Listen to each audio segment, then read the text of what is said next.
Hi all, welcome to blasters arena. ഈ ഘട്ടകാലത്തിലും Blasters ആരാധകർക്ക് താൽക്കാലികമായി സന്തോഷിക്കാനുള്ള ഒരു വകുപ്പ് ഉണ്ടാക്കി നൽകിയിരിക്കുകയാണ് ഇന്ന് കേരള ബ്ലാസ്റ്റേഴ്സ്. ചിരവൈരികളായ ബംഗളൂരു FC-യെ അവരുടെ മൈതാനമായ ശ്രീകണ്ഠീരവ സ്റ്റേഡിയത്തിൽ വെച്ചുകൊണ്ട് 1-നെതിരെ 2 ഗോളുകൾക്ക് ബ്ലാസ്റ്റേഴ്സ് പരാജയപ്പെടുത്തി. ഈ സീസണിലെ ആദ്യ വിജയമാണ്. ശ്രീകണ്ഠീരവയിൽ ബ്ലാസ്റ്റേഴ്സ് നേടുന്ന ആദ്യത്തെ വിജയം കൂടിയാണ് ഇത്. ത്രില്ലടിപ്പിക്കുന്ന ഒരു മത്സരം തന്നെയാണ് ഇന്ന് നമുക്ക് കാണാൻ കഴിഞ്ഞിട്ടുള്ളത്. ഇവിടെ എടുത്തു പറയേണ്ട ഒരു പേരുണ്ട്, മറ്റാരുമല്ല എബിൻ ദാസ് യേശുദാസ്. നമുക്കറിയാം, ഇന്നത്തെ മത്സരത്തിൽ ബ്ലാസ്റ്റേഴ്സ് 2 ഗോളുകളാണ് നേടിയത്. 2 ഗോളുകൾക്കും അസിസ്റ്റ് നൽകിയത് എബിൻ ദാസ് ആണ്.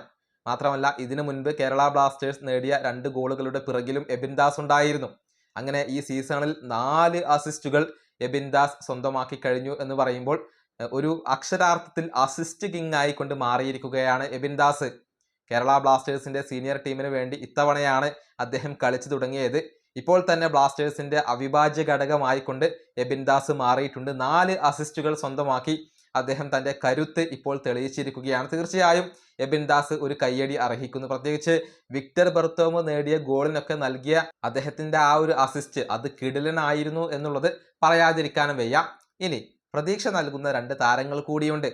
അത് മറ്റാരുമല്ല, പുതിയ താരങ്ങളായ കരീം ബെനാരിഫും അതുപോലെ തന്നെ ഫ്രാഞ്ചുവുമാണ്. മത്സരത്തിന്റെ 43-ാമത്തെ മിനിറ്റിലാണ് മറ്റിയാസ് ഹെർണാണ്ടസിന്റെ പകരക്കാരനായിക്കൊണ്ട് കരീം ബെനാരിഫ് എത്തിയത്.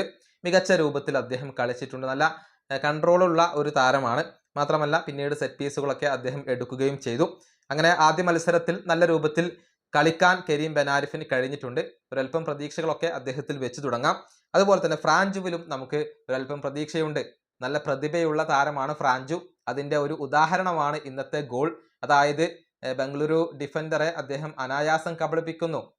എനിക്ക് തോന്നുന്നു സനയാണ് അതെന്ന്. അദ്ദേഹത്തെ വളരെ അനായാസം കബളിപ്പിക്കുന്നു. എന്നിട്ട് സന്തുവിനെ നട്ട്മഗ് ചെയ്തുകൊണ്ടുള്ള ഒരു ഗോളാണ് ഫ്രാഞ്ചു നേടിയിട്ടുള്ളത്. അദ്ദേഹത്തിന്റെ ആ ഒരു ടാലന്റും എക്സ്പീരിയൻസും ഒക്കെ വിളിച്ചോതുന്ന ഒരു കിടിലൻ ഗോളാണ് അദ്ദേഹം നേടിയിട്ടുള്ളത്. ആ ഗോളാണ് ബ്ലാസ്റ്റേഴ്സിന് വിജയം സമ്മാനിച്ചിട്ടുള്ളത്. തന്റെ പ്രതിഭയുടെ ഒരു മിന്നലാട്ടം ഇന്നത്തെ മത്സരത്തിൽ അദ്ദേഹം പുറത്തെടുത്തു. 2 പേരും അസാധാരണങ്ങളായ താരങ്ങളാണ് എന്നൊന്നും പറയുന്നില്ല. പക്ഷെ ഒരല്പം പ്രതീക്ഷയ്ക്ക് വകയുണ്ട്. മോശമല്ലാത്ത രൂപത്തിൽ, അതല്ലെങ്കിൽ നല്ല രൂപത്തിൽ തന്നെ ഇന്നത്തെ മത്സരത്തിൽ 2 പേരും കളിച്ചിട്ടുണ്ട്. അതുപോലെ തന്നെ NDIF ആള് ഒരു സെൽഫ് ഗോൾ വഴങ്ങി എന്നുള്ളത് ശരിയാണ്. പക്ഷേ പൂർണ്ണമായും അദ്ദേഹത്തെ അതിന്റെ പേരിൽ നമുക്ക് കുറ്റപ്പെടുത്താൻ കഴിയില്ല. ആ സെൽഫ് ഗോൾ മാറ്റി നിർത്തിയാൽ പതിയെ പോലെ നല്ല രൂപത്തിൽ അദ്ദേഹം കളിച്ചിട്ടുണ്ട്. ഡിഫൻസിൽ അദ്ദേഹത്തിന്റെ സാന്നിധ്യം ബ്ലാസ്റ്റേഴ്സിനെ സംബന്ധിച്ചിടത്തോളം ഗുണകരമായി. അങ്ങനെ ഈ മോശം സമയത്തും പ്രതീക്ഷ നൽകുന്ന ചിലരൊക്കെ ഉണ്ട്. അത് ബ്ലാസ്റ്റേഴ്സ് ആരാധകർക്ക് ആശ്വാസം നൽകുന്ന കാര്യമാണ്. ഈ വീഡിയോ അവസാനിപ്പിക്കുന്നു. അടുത്തൊരു വീണ്ടും കാണാം.